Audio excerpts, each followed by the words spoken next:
Welcome back to the Punnya Way. I'm Ruchika and I'm joined by Ksenia. Today, We're taking on a question every parent has asked at some point of time.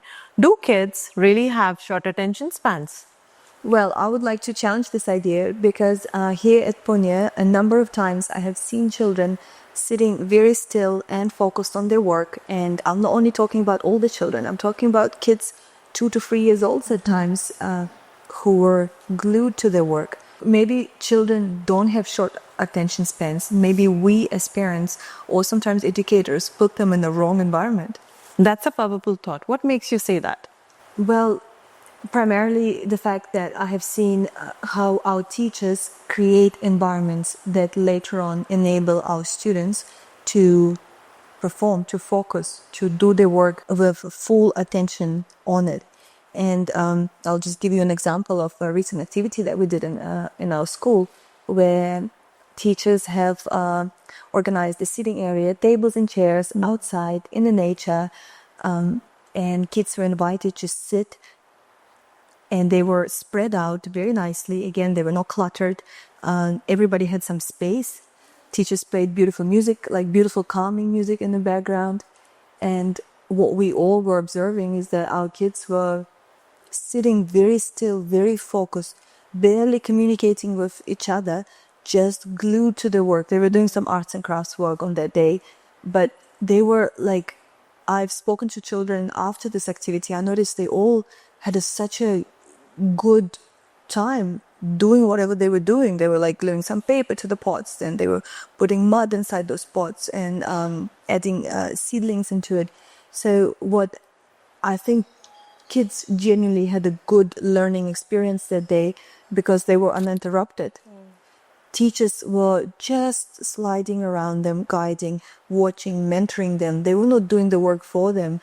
They were there just to hold the space and assist children whenever they needed it.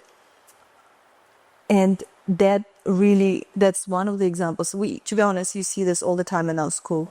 But this is just one of the very clear examples of how children who are usually not expected to sit still were able to sit and focus without much distraction or interruptions.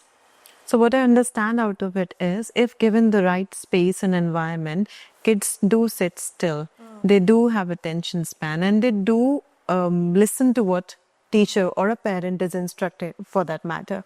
But how do you think they react at home given that it's in their safe environment? In school, they are still listening to the teachers because they are being trained to do so.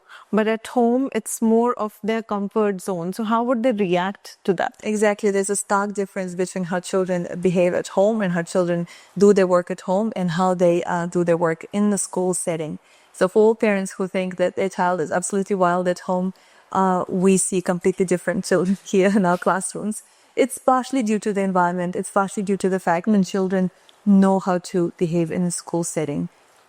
School provides the rules and guidelines and sort of an environment that dictates how you behaved in the school setting. So don't worry if you see a child being a completely different person in school. At home, at school, we see very different children, and we nurture that, we support that, we encourage that.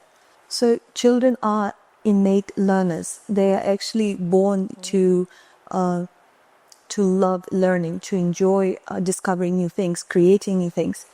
I just think sometimes some education providers actually limit children's natural ability to learn and focus.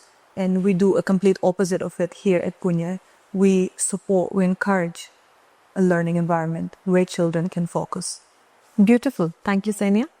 And to our listeners, remember, attention span is not a limit. It is a reflection of how safe and secure a child feels.